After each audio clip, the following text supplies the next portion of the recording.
Hello,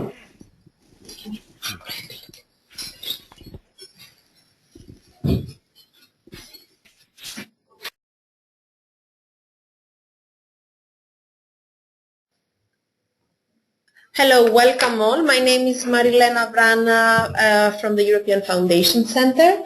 I would like to welcome you all to our webinar. As you've probably seen, you are all muted right this moment. And before we start discussion for the webinar, my colleague Giulia Lombardi will briefly explain you some of the technicalities for the discussion. Indeed, during the webinar, we will have participants will be muted during the presentations of the speakers.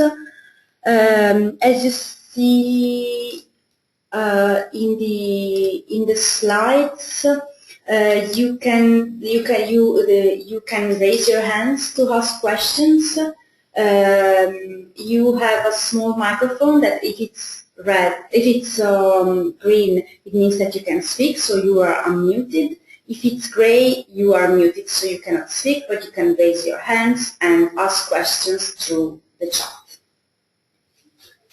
Okay, thank you, Giulia.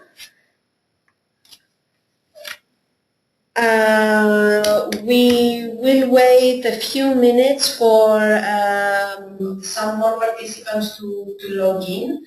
In the meantime, if you have any question regarding the technicalities, please either raise your hand or send us a message through the chat, and we will quickly reply to your questions.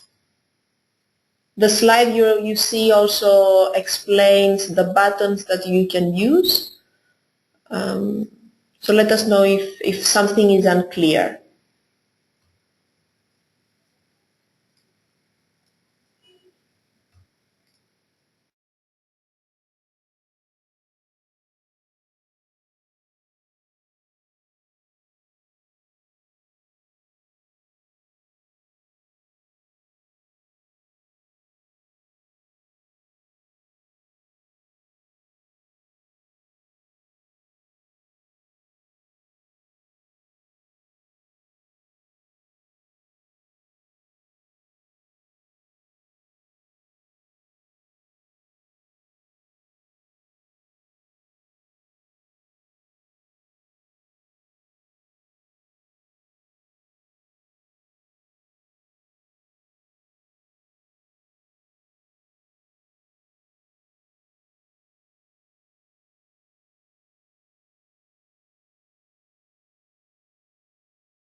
So as indicated in your agenda, we should start at a 3:15.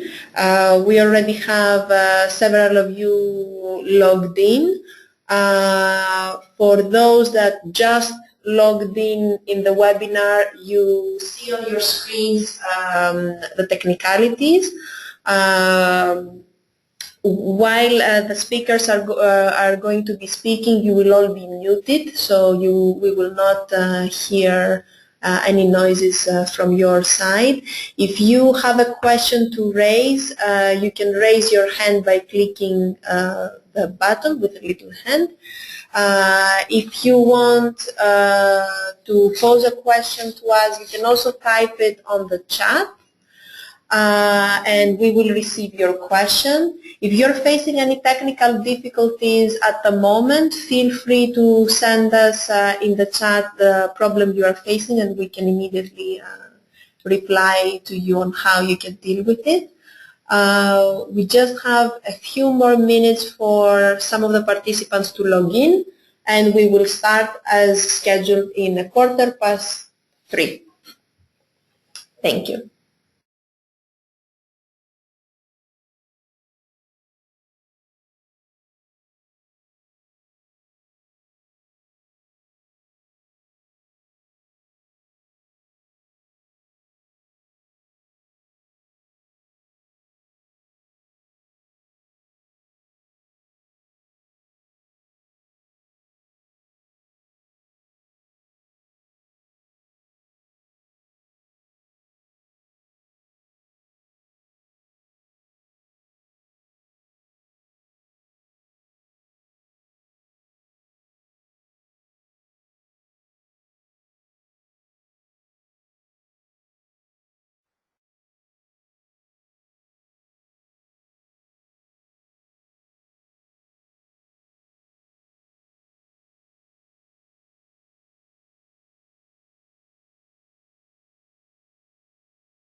Okay, we're about to start the webinar. Again, thank you all for accepting our invitation to participate in the EFC webinar on successful partnerships. For those that just joined the webinar, you see on your screens the technicalities and the different buttons that you can use during the discussion. As the time is, we are on schedule, so we should move now to the webinar. I will briefly give you a short introduction why we decided to have this discussion. Within the European Foundation Center, we had in the past some discussions with our members around EU funds, and we also hosted another webinar on looking at new funding programs for 2014-2020, where we identified that the biggest challenge when applying EU funding opportunities is to find appropriate partners, followed by the application process and financial risks. To remind you, my name is Marilena Vrana, and I work as a thematic networks coordinator at the European Foundation Center. I will simply be moderating the discussion today and facilitate the discussion amongst you and our speakers. During the discussion, we will try to answer some key questions around partnerships. What is partnership? What does a partnership imply? As most of you know, for the new EU funding period for 2014 and 20, building partnerships, and in particular international partnerships, is a key prerequisite for receiving EU funds. With our speakers, we will address questions: how can you identify and select partners? How can you build successful partnerships? While we will also have a contribution on a practical experience from an EFC member.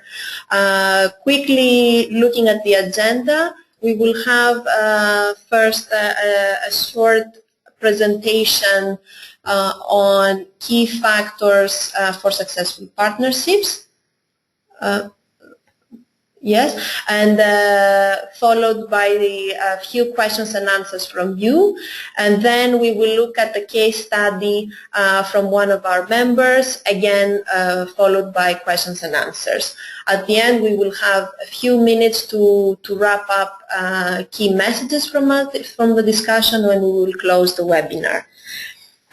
Before we start our presentations, we would like to quickly see your experience, the audience experience. So we have prepared two small polls, which we will project now. So, has your organization ever been involved in a partnership for an EU-funded project? Please click yes or no to see how many of you have already participated. Okay, so half of you have already voted. I'm just giving one minute for all of you to vote.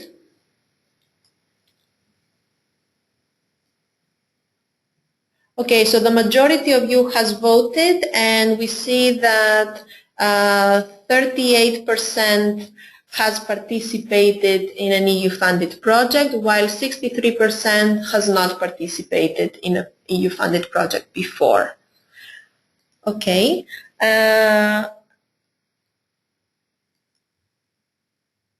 In our next poll, so let us click now. What do you think is the biggest challenge in building a partnership for an EU-funded project? Identify appropriate partners, negotiate activities, calendar and budget, or language obstacles.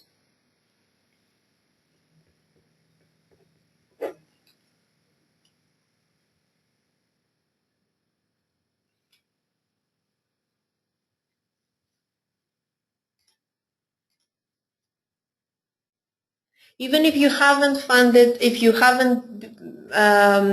had an EU-funded project before, you can choose one of the three options based on other types of experiences you might have.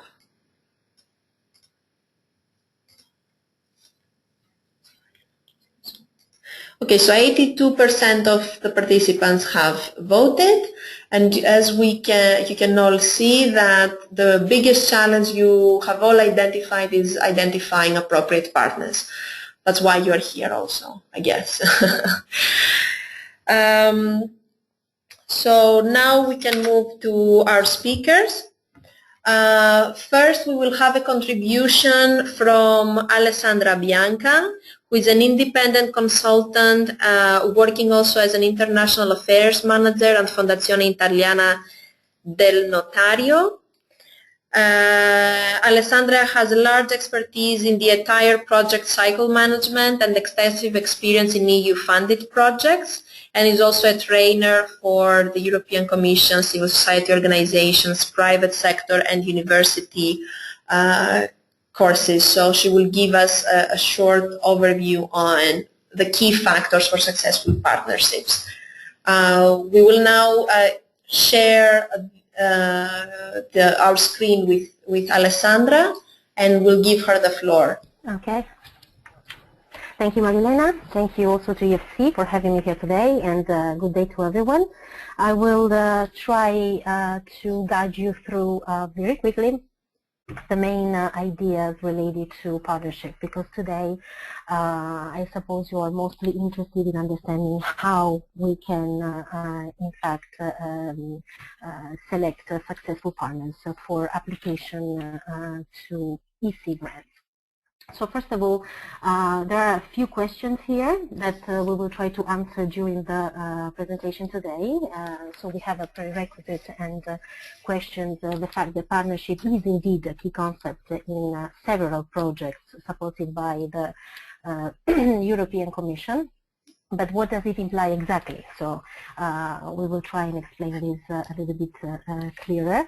Then what are the added value and the implications of partnering in consortium in order to promote European funded projects? How do you actually identify and select the best partners? So what are the tools and the criteria that you are supposed to use in order to build a successful partnership? And then again, how important is to exchange experiences with other foundations and organizations that were previously involved in partnerships and in similar projects. So where do we start from? Let's try and see what can be the first aspects to consider to this regard. So first of all, as it was also said before, nowadays the European Commission is trying to pass through the message that partnership is something of an added value more than it was in the past. Where do we find this information? We find it in documents of reference, which are mainly the call that defines the criteria for the application to the grant, the guidelines that are supposed to guide you through the process of presenting the proposal before the European Commission, as well as the evaluation grid that is used by the assessors in order for them, the evaluators, to check if your proposal is appropriate or not. All these documents, you find them actually online on the website of the European Commission according to the different DGs that have launched the specific call. Let's go on. Let's see why the European Union then again wishes to have capable, appropriate, strategic partners for several reasons actually. First of all, in order to grant visibility to itself and its funds, making sure that there is a large geographical coverage of the project. This is also because the results of the project can be visible and better disseminated all over Europe. And it's also because through partnership, the European Commission believes that joining forces, the results of the action can be more, let's say, positive, more achievable, also in terms of unifying capacities that are supposed to be strategic for each one of the partners that participate into the action. Then again, it is important to remember to target what are the European Union program agendas, not our own agendas, because sometimes we look for budget lines that are similar to what we intend to do, and this is correct, but once we answer to a European Union call, we have to make sure that we do satisfy the criteria that are listed there, and one of these criteria is becoming more and more important is the partnership. So we try to balance our own interests with the interests and the needs of the other partners that will have to join us in the action. What is also important is to keep the right balance between national and international partners to grant the action with visibility that is more or less balanced within Europe, not having for country and none in another if the call of the European Union requests for participation by all partners. Again, it's important to keep a balance among the disciplines and the approaches that are proposed in the action, and these are very much linked to what are the core activities of each one of the partners that has been selected. So these are some of the main aspects to consider. Again, we say documents of reference, where to find them, and there we find the criteria. Then we have what the Commission intends in terms of a partnership and why it's relevant, of an added value. Pay attention to the fact that it's not only our own agenda, but it's mainly the EU agenda, and it needs to be taken care of. And then again, offer balance to the interests and needs of ourselves as well as the partners and the disciplines that we will have to address in our proposal. Let's go on. If it gives me another page, yes. Some useful selection criteria. So we enter into the main content of the session today. So how to identify best partners for our proposals. First of all, it's important to check, once again, in the documents of reference, what is one of the main criteria in relation to the legal status of each one of the partners that need to be involved. Most generally, the partners have to be non-profit, so belonging to the civil society organizations, non-state actors umbrella. We should check the nature of the activities that both are requested by the Commission, we intend to undertake in our proposal, and also in view of the balance we talked about before. So if we intend to have 3, 4 different typology of activities, we will look for the partners that have as a core activity those 3, 4 different activities we want to address in our action. The typology then of the interests and the in-field expertise is of extreme relevance for each one of the partners. Generally, the Commission considers for the partners to have a rather good expertise if they have spent at least 3 years undertaking activities related to the specific sector for which they are presented in the action. In relation to past experience of the European Commission co-funded projects and to the management of similar budgets, we have to pay attention to the fact that once we look for partners that have undertaken similar activities in the past, best if it is activities under the EC umbrella, so co-funded already by the European Commission if possible. If not, at least let's check the budget. Let's see if the activities they undertook in the past are more or less in line with the budget we intended to propose for our action. Because in this case, if the partner is supposed to undertake an activity for €1 million, but he has always managed activities only for 300,000 euros, then the Commission, of course, starts asking questions if they are capable indeed of managing such large budgets. So it's also, a matter of balancing the requests. Then we have to consider the strengths of the partners and possibly build on those, as well as the work they have undertaken until now. So first, one of the first things one should do when trying to select a suitable partner for the action is always checking first online what is their core activity, what are their projects and experience, then contacting them, requesting additional information in terms of their interest in participating to the action, as well as in terms of what could be their contribution in our action in order to optimize their role in the project. Then again, it's important also to evaluate the location, so where the partner is located. within Europe, for example. So it's strategic for the European Commission, as we said before, to cover some geographical criteria. For example, if we have an awareness-raising action that needs to be funded by the European Commission, it is in the interest of the European Commission to have a large partnership covering the majority of the 28 member states in order for the Commission to have visibility and for the action to be more successful. So most probably what you should also look at is the diversification of the partnership in terms of typology as well as location.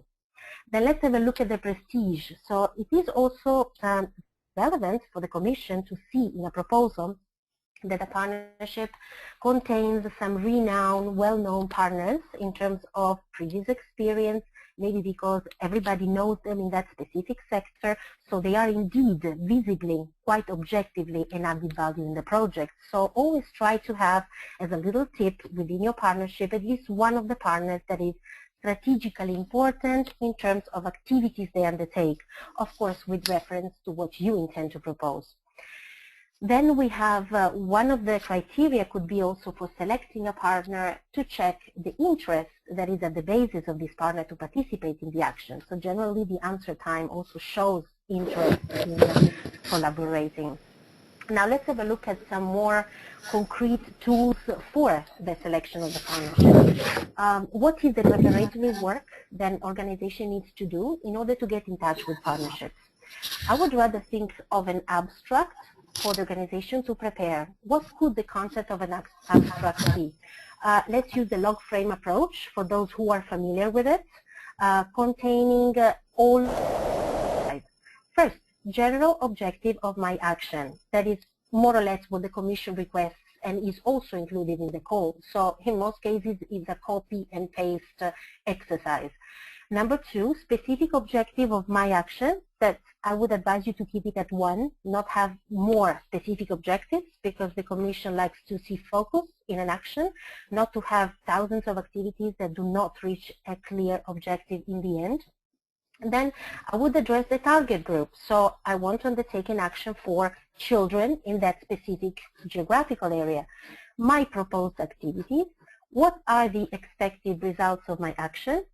And then again, the link with the call, so the relevance with the specific political priorities of the Commission and of the Parliament, that again, you find in the call.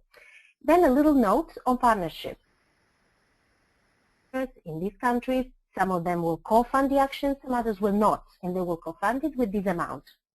So this basic information that needs to be contained in the abstract can offer relevant information on the project and can be disseminated and discussed with potential partners. So at least it's a first document you can share with potential partners. Secondary step, always within the preparatory work. Draft a simple budget related to the specific activities that each one of the partners would have to undertake, in order for them to see what you're planning for them to do in the project. This offers a clear overview of the proposed action in general, and then again, it can be circulated, negotiated, and approved among the partners. Last point, in the middle of the work, it's also useful for you, once you see that you are almost selecting the partnership, to prepare the documents that the Commission requests you to send for the partnership to be validated, which are the declarations that the partner needs to sign, fill in and sign, and send you back for preparation together with the other documents to be sent to the Commission, as well as the co-funding issue. If you have not discussed it before, it should be discussed now. Let's have a look. Now, last slide is for you to remember a few tips that could be useful. So to create a network of trustful partners, because do trust me, you want to work with trustful partners, because once the action is started and the word was given, the partners need to be trusted for them to work well. I can hear some echoes, but I will finish. Then I said to create a network of trustful partners in the process of selecting the partners. So once you work, try to create a database for yourself of contacts and useful information on the partners that you will also be able to use in the future for future proposals. Then again, do exchange thoughts with the partners in the action, because they can give you advices on the preparation of the proposal. Share with them the material that needs to be presented to the Commission as much as possible, but always keep the lead if you are the applicant to present the proposal.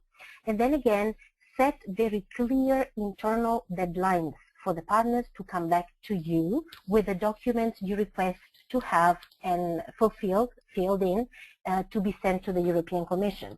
So we set the declaration and the co-funding approval if they do intend to co-fund the action.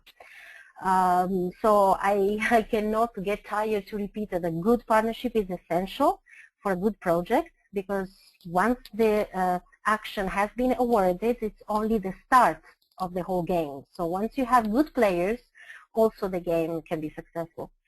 Thank you. Thank you, Alessandra. This was really useful. We already have a couple of questions to your contribution, and I will read them to you. You mentioned during your presentation that it's important to keep the right balance between national and international partners, but what is the right balance between national and international partners? Can you give us an example of a right balance or an example of a wrong balance between these two? Yes. For example, if you have to undertake an action that is mainly focused on training activities, and you have to envisage the realization of, for example, a number of seminars, 5 seminars in the project, I would rather try to identify the location for the realization of the seminar in 5 different countries within Europe, rather than having out of 5, 3 in France, 1 in Germany, and 1 in the Netherlands, for example. So I would rather try and diversify the location. This is a bad and a good example in terms of balance for location of the events. Why am I referring to the location of the events? Because most of the times who undertakes the activity is the partner. So the partner that is close to that location can undertake with more success the activity. Then I would think of 5 seminars in 5 different countries managed under the responsibility of 5 different partners within Europe. I see. Also, when you were talking, were you explaining some of the tools to selecting partners and identifying partners? You gave really useful and concrete tips on the practical what one should prepare, like the abstract, the budget. Yes. But it seemed like is what you recommended that the lead partner decides on everything, meaning that there is a lead partner that forms the abstract, writes the budget, and then communicates this to the other partners, and it's up to them to decide whether or not they would like to participate, or these things are prepared in collaboration with the others? Okay. The European Commission requests for the preparation of the proposals for all the partners to be actively involved. And this is also an important element for the applicant to make sure that there is ownership of the project. So once the project is undertaken, all the partners feel involved, all the partners have a responsibility. Another example, recently the European Commission is offering actually requesting more responsibility to the co-beneficiaries, to the partners receiving a budget for the realization of specific activities within an action, also through the signature of new documents, because the message of the Commission is it's not only the lead partner that needs to be the lead applicant that has the responsibility, but it's also the other partners that have the collective responsibility of the success of the action.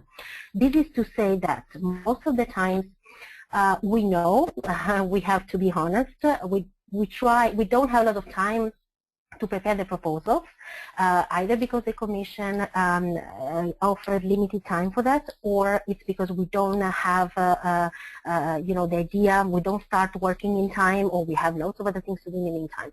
So we have limited time. What I would suggest in terms of offering an approach that is more conducive to success is, if the organization decides to be the lead applicant in an action, it's the organization that needs to set a draft of definitely the actions undertaken with the activities, the foreseen partnership, and the budget. This, at the moment that is disseminated and shared and discussed with the partners, is almost always changed, but at least is a good basis to start discussion. Then each one of the partners will contribute with their own added value, with their experience. They can ask for additional activities to be included or eliminated. They want more budget, they want less responsibilities. This is something can be decided together. But the starting point is the lead applicant, that most of the times is easier to communicate. Not all partners want to have such an active role, so they have to offer an active role, but it should be balanced with the time limit and with the final responsibility of the lead applicant that will have to close the whole proposal and present it to the Commission. So good starting point to be discussed. It can be changed. It can definitely be changed in many parts according to what the partners will send as contributes, but as a starting point should be the lead applicant. I would like to remind our participants that if you have any questions on Alessandro's contribution, feel free to click the button raise your hand to give you the space to raise your question. Or you can also type your question in the chat and we will read the question to Alessandra. In the meantime, there's one more question from the audience regarding the co-funding element. And what do you recommend on managing the co-funding? Should partners deposit resources in a joint account? Or if they cannot do it, what is the other way? Okay, the co-funding issue is a very complex issue. Basically, the message from the Commission is, most of the times, in the majority of the calls, the Commission can fund up to 80% of the total eligible cost of the action, meaning that the remaining 20% needs to be covered by the lead applicant and the partners. What does it mean? Sometimes the lead applicant can cover the totality of the remaining 20%. Sometimes he cannot, then asks help from the other partners. And it is also a good sign for the partners to participate financially, because the Commission sees a better inclusion and a better active role within the project. They don't need to deposit any amount in any account. They simply have to make sure that they can grant a specific amount once the action has been awarded. So if the action starts, the lead applicant and eventually the partners will have to grant to cover specific, let's say, items, activities within the planned action with their own funds. Something that a lot of companies and organizations don't know is that it's not necessary to foresee a financial, necessarily, contribution to cover the co-funding, but it's also the human resources that can be budgeted to cover the co-funding percentage. For example, if an organization has human resources paid regularly with monthly budget, an amount of that specific monthly salary into the budget to cover the co-funding. I don't know if that is clear. I can get more into detail if you want, but this is a very, let's say, wise tip to take in mind, so that if the organization cannot co-fund, they can co-fund covering the resources they have internally dedicated to the activities of the project. And most NGOs try to do that in a way because they cannot grant the financial co-funding, and it's also because in this way they can cover part of the work of their own resources that are then covered by the project. I see. I don't see from the participants anyone raising their hands, and we covered all of the questions from the chat. Feel free, again, to the participants, if you have a question, feel free to type your question in the chat or raise your hand. My colleague Julia also has a question for Alessandra. Julia? Yes, you mentioned that among the criteria or the suggestion you gave in selecting partners is to check past experience of European funded projects and the management of similar budgets.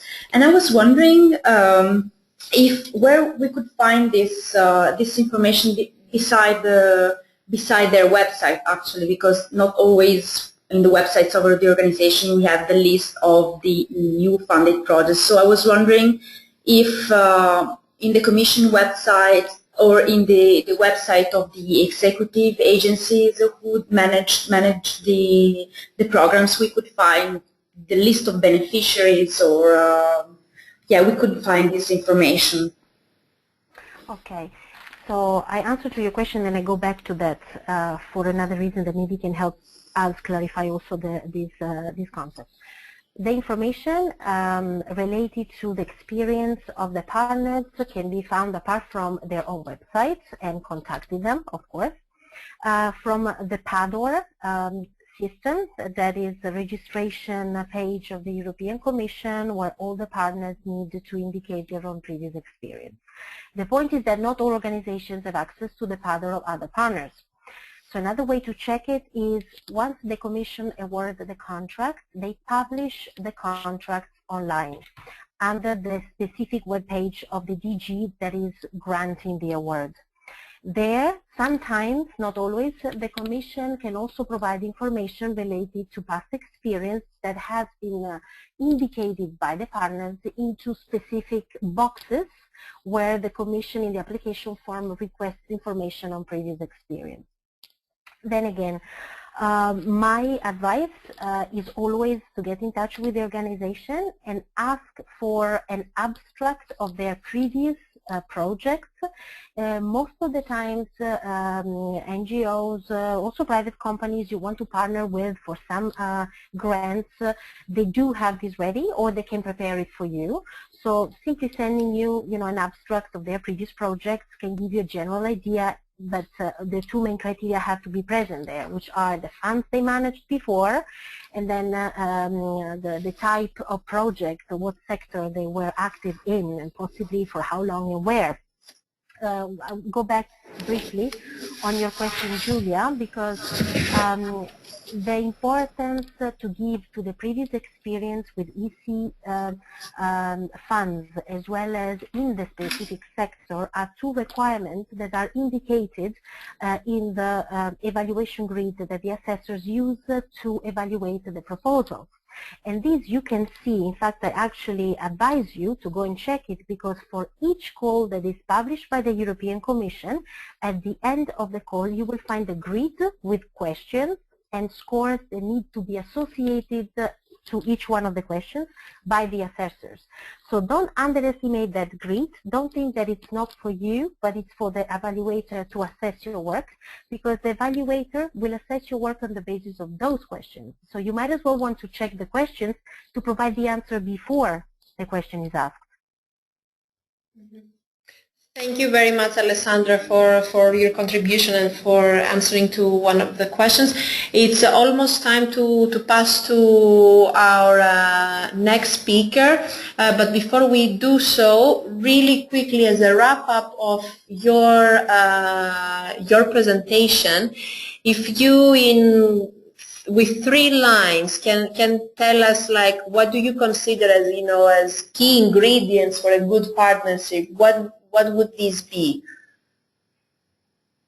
Okay, first of all is, of course, previous experience, as I said, in the sector that needs to be taken into account for the action to be presented, as well as possibly with EC funds, because the bureaucratic process that belongs to the European Commission is very peculiar in comparison to the one in other donors that other donors impose. And another aspect is definitely trust. So try always to, for example, follow the tip of building up your database of trustful partners through time, because this will help you in the future once you have to apply for new funds. Trust is essential when you prepare the proposal because you have limited time, you need fast, quick responses. It's useful when you implement the activity because there are always risks and problems that need to be solved in every project, and you want to have next to you someone that is trustful. And it's also important at the end of the project because the Commission always can come back to your results, and for 5 years they can send an audit to your project. So you want for those partners to be responsive when you call them. So basically I would say experience and trust. And in terms of selection, build your selection through time. Thank you very much. We will now pass to our next speaker, and we will look into a case study where we will address the different elements that Alessandra introduced. I would briefly like to introduce you to Ignacy Lopez. Ignacy is the Deputy Director of the Department of Science and Environment of La Caixa Foundation, which is based in Spain. He is in charge for projects within the 7th Framework Program. And at this stage, La Caixa is working on a project funded by the EU to use a training and dissemination toolkit on responsible research and innovation. The project has a wide partnership of 27 partners, and I would like to invite Ignacy. Ignacy, I give you the floor now to tell us your experience. Hello, thank you, Maria Elena. Thank you all. This has been a great introduction, and welcome everybody to this webinar. I will try to give some this example that we have to build on the previous presentation. So let's start with it. The thing is that we are quite a big foundation, and it was only 2 years ago, in fact 3 years ago, that we started to think about going to European funds, and we had some success in the second year, and finally in the third year we got to have this big, quite big 7,000,027 partner project, and we are coordinating it, which is quite an experience as you can imagine. So my presentation will start saying something about the context to understand the case study that I will present. So I think I have to explain you in 2 slides and very fast who we are. Then I will explain you about the concept of the project, which is responsible research and innovation, and this will be very fast as well.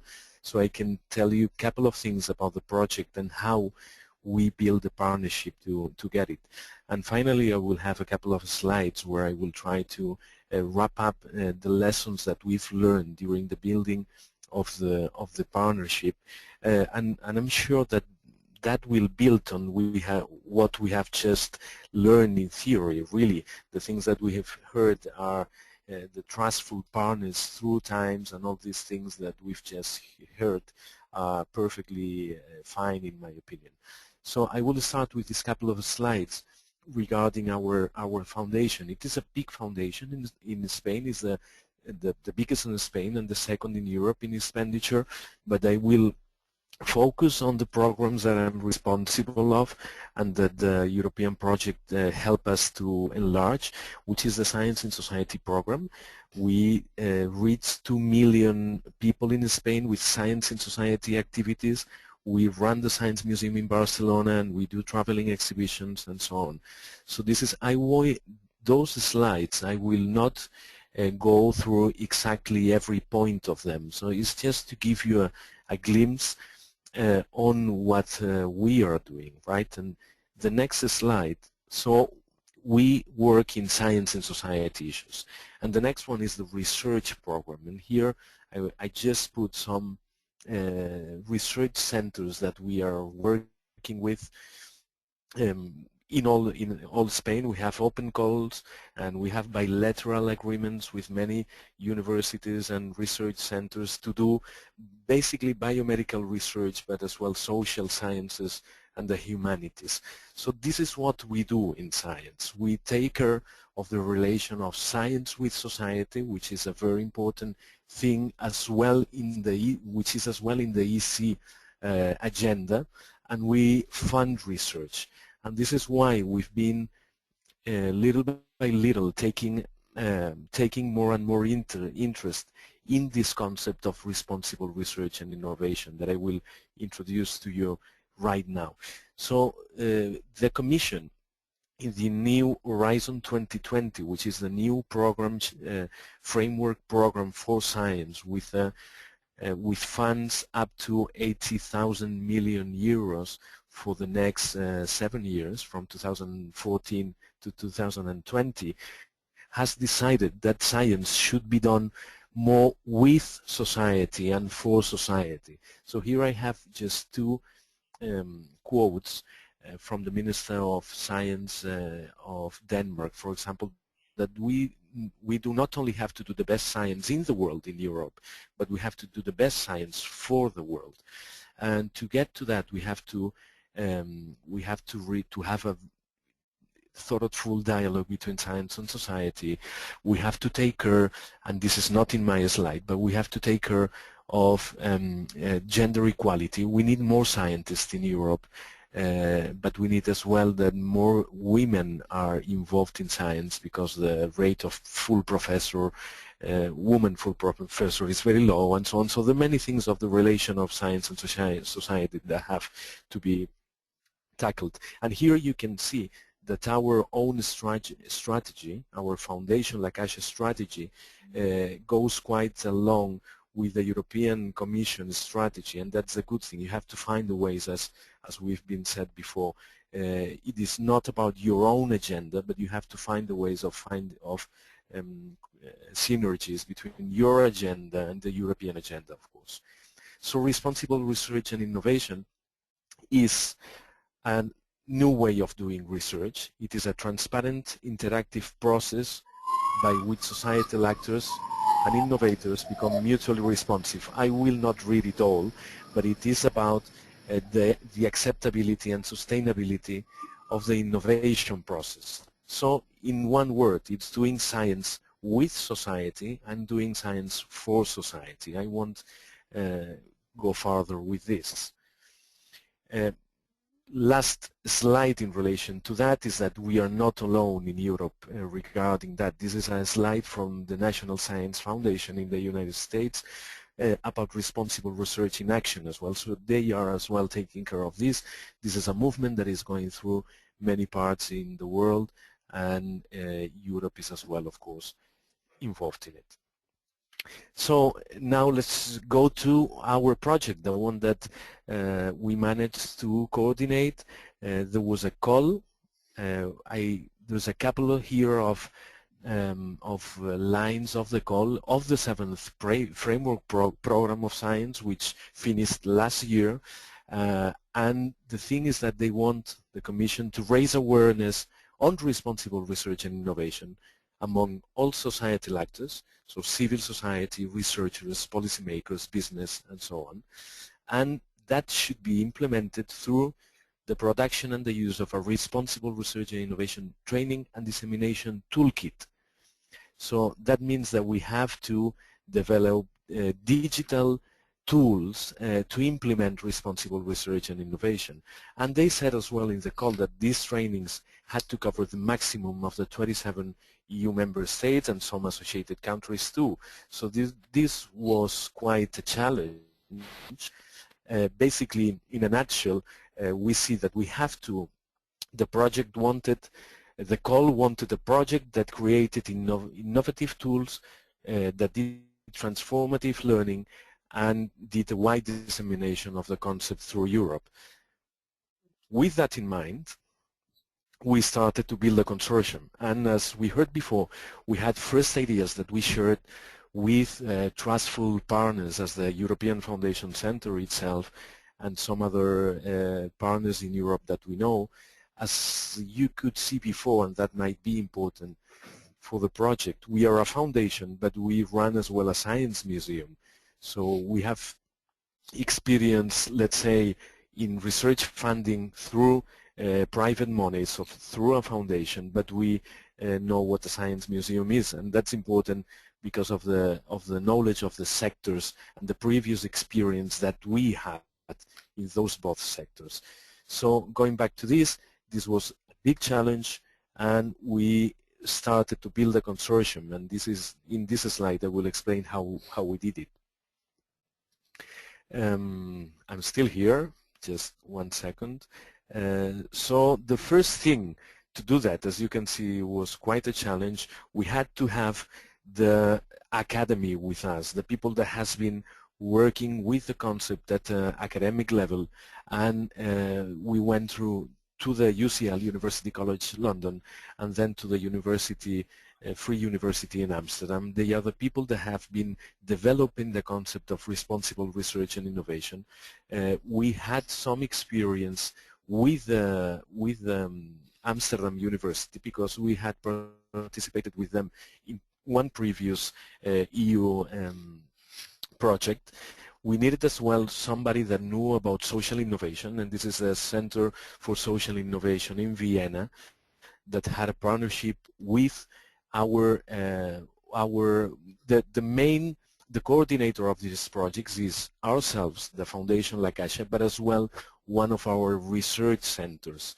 And they had experience in research projects, and they have helped us in building the project quite a lot. So this Center for Science Social Innovation was of a very trustful partner of our main partners. So sometimes the way of reaching somebody is like, let's say, indirect. You might know them very well, or somebody that you know very well knows them very well. I don't know if I explained myself. As we had to reach such a wide scope of countries, we needed to have umbrella institutions. So we worked with Excite, which is the Science Museums Association in Europe, then European Business and Innovation Network. As we needed to have so many stakeholders, we needed business with us. Then the European Foundation Center, we belong to several of their networks, and through them we could reach to other foundations and some other networks that I won't talk about them. But as you see, to reach a lot of countries, we decided to have as partners those umbrella institutions. Then we have ourselves, so La Caixa Foundation and IRSI Caixa, which is this research center on AIDS research that belongs, let's say, to us, and that they have a huge experience in international projects. Everest is the technological partner, and Ciencia Viva is somebody in Portugal that we know very well, and we've been working with them for a long time. Apart from those, there are some countries, some institutions that belong to the networks that I had just mentioned. So the Fondazione Cariplo, King Baudouin Foundation, and Foundation for Polish Science are members of the European Foundation Center, and we've been working with them through the European Foundation Center for several years.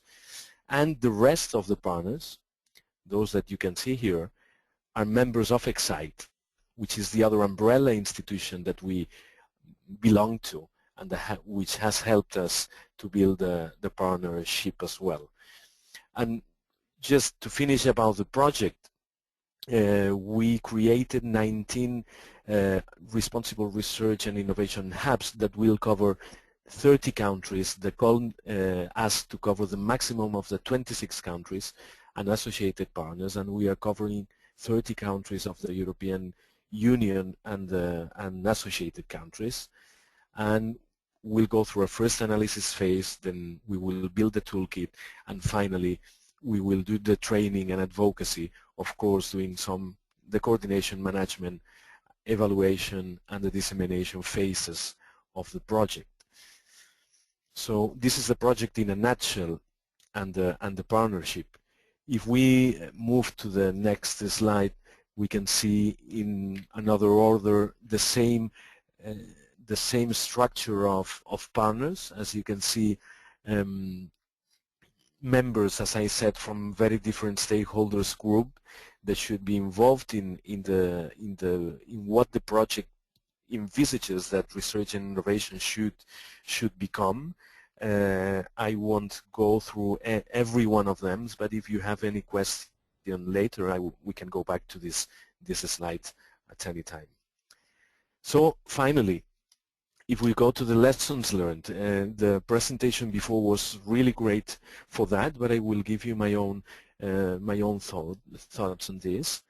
I would say that really the work done before is really important. So first of all, we think that big global problems like climate change or pandemics or all these kind of things require big global collaboration. So collaboration fosters creativity and increases impact. So if you really want to get involved in that, and I would like to advocate to go, even that we have our own funds, going to European funds make you more efficient and make you really belong to changes that can have wide impact. But after that, of course, have your own strategy, be clear, try to know yourself, so you know what are your strengths, your weaknesses, and you can find in other people, in other institutions, what can complement you to get to these big global issues that you might be able to tackle with other partners that you might know through Europe. So know yourself, know what you want to do, and try to find the same or the complementary partners to go to European funding. So I would always say start from the beginning. So start from your strategy and from the content, the things that you know and the things that how you can, let's say, help the world. Okay. Then after that, know the content of the European Union, and for that you have to start very slow. A journey of 1,000 miles begins with a single step. So what we did at the beginning, and maybe to explain you about this learning curve, I can show you the next slide in a moment. When we decided to have a European Commission funding strategy, we decided there's several ways of getting involved, as we were hearing before. We decided that the first year, with the first call, we could have a small participation in a project as a third party. Then we decided that we could be a consortium partner, and then work package leader, and finally at some point after we decided in 2 or 3 years time more or less, be a project coordinator. It happened that we found this call that we decided to go to it as a project coordinator, and we succeeded. But this was our plan. So of course, don't start thinking that you can coordinate a big project if before that you haven't gone through the other steps that let you learn about the whole bureaucracy and these very peculiar things that the European Commission have. So we go back to that. A journey of 1,000 miles begin with a single step. Try to foster as well international goodwill relations and networks. And I would say that in your own sector and collateral. So one way of doing that is participating in international conferences, but meaningfully, trying to really participate. Of course, you know what I mean, to participate in roundtables, in presentations and so on, in your own sectorial congresses and so on, and try to join international field-related forums. So I don't know if you belong to some of the European Foundation network groups, but it is very useful, for example. And apart from that, finally, try to meet the EC officers. There is a political level that, apart from the content and the bureaucracy, the political level is important too, and we don't have to be afraid of saying that. You have to know the EC, try to know the EC officers, advocate your strategy, try to understand which is their policy, their strategy, try to assist to the brokerage events. Those are events that are fostered, organized by the Commission to find other partners, and I don't know if every program of the Commission have them, but at least the one in science does. and of course have permanent contact with your national contact point in your country. And this is a, sorry, we've gone through that already. In detail, as when you start the project or you start to think about it, when you analyze the easy funding possibilities, I would recommend, if it's the first time and you have the resources, to get professional help for this. We've done that, and the first time that you start swimming in the European Commission language, it really takes time until you really start to understand everything in detail, and it's not, I mean, it needs resources, it needs time, and professional help helps. Decide finally your common fields of action. You have your own strategy, they have theirs. Try to find the synergies and the things where you can collaborate. Understand as well the ecosystem of related actions, lines, and projects. Then I just said that, but invest. Do not think it is a matter of investing a couple of hours of some of your basic stuff. That needs a lot of resources. It takes time and talent, and I would say again, and professional help. It is not something that you can do in the afternoons on Thursday. Be flexible, of course. Be flexible in your strategy, your teams, and your processes. If you are to go with somebody else in your adventures, you will need to adapt to them. We all know that when we collaborate with other institutions, but in the case, sometimes going to European funding changes your position from a fund giver to a fund receiver, and that changes things a lot.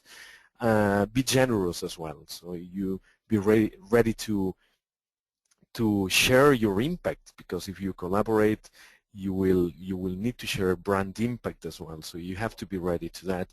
But finally, enjoy it. I would say that more resources help you to do more things together. You belong to state-of-the-art international actions. You get learning opportunities for your staff. I would really advocate for that. So, of course, in the process and when you get to do European projects, I would recommend this as well, just to enjoy it. And that would be my last thing to say. Thank you very much. Thank you, Ignacy. I would like now to remind the participants that if you have questions, now is the time to raise them. You can either raise your hand and voice your question, or you can type your question on the chat. Ignacy, while you were presenting your Lakeisha's experience on EU-funded projects, we already received a couple of questions from the participants. So I will take some of them now. When you were explaining about the broad partnership that you set up a really big consortium of partners. But when do you decide when enough is enough? I mean, the larger the consortium it is, the hardest is to manage it. So when do you decide about the size of the partnership you would like to have? Is this something linked to the aim of the project, or is this something that it depends on what it is required by the call for EU funds, or it's a personal decision? Well, I would say that little of all of those of the things that you said, because in our case it was a practical thing. We would have liked, and this is in many questions you finally get to the point of talking about the European bureaucracy, which is very heavy. We would have stopped at the first and the second box that you can see in that slide. Is everybody now seeing the slide, yes. Marilena? Yes, okay. Yes. So we would have stopped with the two first boxes, but then the project envisaged, in our case, building up these hubs all around Europe, and we would have liked the third box people to be third parties of the project, which is a kind of partnership which is institutions which are not directly involved in the project, but that belong to an institution that belongs to the project, so a network of the second box. But because of the money they were receiving from the project, they couldn't be this in this category, so they had to be in the project. So this is why our project got so big. It's because of a practical thing. But normally the size of the project, it's given by the call. Every specific call states different things. You have to keep the balances, as we heard before, on national participation, that all the aspects of the scientific proposal are covered, and this kind of things. But in our case, it was because of a very practical thing. Okay, and in terms of the hub leaders that you mentioned and the network leaders, do these contribute to the budget, or do they take part of the budget? I mean, is there a co-funding element, or these are, take a portion of the funds for certain activities? I mean, how is the budget based on the partnership structure? Yes, in the seventh, this project belongs to a line of the framework of the science framework program, which is called Science with Society, and those are normally projects which are called support projects to research, and they are 100% financed by the Commission. Okay. This is the main thing of the. The main thing of the financing. Then the finance, most of the finance go to what they call in the European jargon person month. So they go to salaries of my staff here at La Caixa Foundation and the people that is involved in every institution in the project. So most of the budget is going to the first and the second box. But of course, it is basically person month, as I said, and then in relation to activities that they have to do in their respective countries, or materials that they have to produce. There is a whole thing about the financing which could take more than a webinar. Certainly, and if it's fully funded by the Commission, we all understand that the bureaucracy and the control is really, really, really large. Also, since you built such a big partnership for this project, we would also like to know what was the most difficult problem you had to overcome? Was there a big challenge that you struggled to during the partnership development? Well, one of them, I would say, was the way of involving the third box institutions, hub leaders, and this was, for example, quite a big thing to overcome. So we really wanted to be them associated to the project through the networks, and that was absolutely impossible for the bureaucracy. So finally, we had to involve them as members of the project, and that changes everything. You have to have a contract with them, and so on. So this was quite heavy.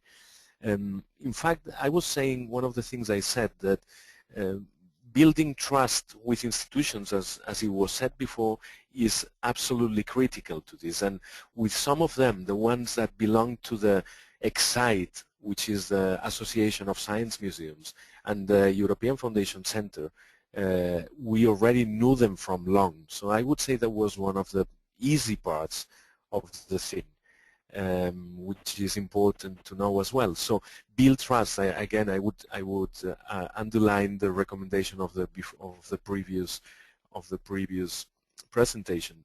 Build trust before you go to the project. Another difficult thing to overcome, well, I mean, it's a matter of really, if you go to such a project like that for the first time, after being maybe a third party of another project or a work package leader even.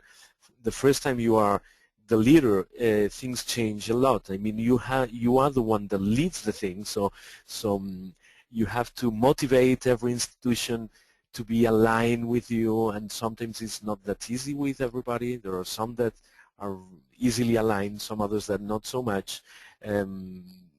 It's a completely different thing. It is very exciting and very challenging, but as well you need to put a lot of resources. So from the beginning, from the moment we decided to go to the call, I would say it was before the summer. We decided after the summer to go for it, and really there were 2 people with me here at La Caixa Foundation, and we hired a consultancy company that put a person full-time. So there was 4 people, 100, let's say 80% time during a month and a half or so behind the writing proposal. So it takes time, it takes resources. Thank you, Ignacy. We have a few minutes left, and I'm going to quickly check if we have any questions before I wrap up. Okay, there's one more question. Yes. So how often do you meet with the partners? Do you have virtual platforms to communicate, or do you set up regular meetings all together where you update on the progress of the project? Yes, we have. During the proposal, normally you meet by Skype or telephone or so on, but this is something that foundations maybe sometimes we can do. And I can tell you it was very useful to the writing of the proposal. We invited 6 institutions to have a workshop at our foundation before starting to write the proposal, and this was really, really, really useful. I mean, this again goes to the box of putting of investing some resources if you want to get back something. Okay, and during the project we are meeting. We have every 2 months a digital meeting, and then every 4 months the management board has to meet. So that would be 3 times a year, so 12 times, because the project is 3 years, so 12 times during the project. Okay, that's good to hear. Okay, we are on time. This is great, and we're about to finish our discussions. There are no more questions coming from the participants. At this stage, I would like to thank both our speakers, Ignacy and Alessandra, for their contributions and their very useful inputs into the discussion. If it's okay with our speakers, we will share with all of the participants the PowerPoint presentations that the speakers showed during the discussion. Before we close, I will simply say 2-3 takeaways that I personally take from this from the presentations and the discussion we had. We mentioned that partnerships now are compulsory for EU-funded projects. It is important to identify, it is important to take our time to understand the EU ecosystem and how things work. Before engaging into big projects, it's very good to take our time and build our knowledge around EU-funded projects. It's advisable to start small as a partner, as a third party into an EU-funded project, and then build our experience and expertise over time so that we can move up towards managing a big project. We said that the key ingredients for a successful partnership Trust is really essential, and that needs time to be built. We should take our time to build our database of trustworthy partners. We should take our time to meet a lot of people, to understand how they work and find the common areas that we could collaborate. Expertise and past experiences of partners on EU-funded projects is key. We really need to take into account the capacity of the partners to manage an EU-funded project. We also mentioned that we should be flexible in terms of strategies, teams, and processes, and also, as Ignacy said, be generous. We need to share ownership of the project and share the impact of the project. It's good to have a clear strategy from the very beginning, a clear vision of what do we want to achieve, acknowledge our strengths and weaknesses, and in terms of tools that we could use, Alessandra highlighted a lot of practical steps that we should follow while we are drafting proposals for EU-funded projects, but also when we are approaching potential partners for the project. This is a short summary of all the key messages that came out. Once again, thank you again for participating in our webinar. We will follow up with you via email to share the presentations, and if there are any questions that may come up later on, feel free to send them via email to the EFC Secretariat, and we will do our best to follow up with an answer. Thank you and have a nice evening.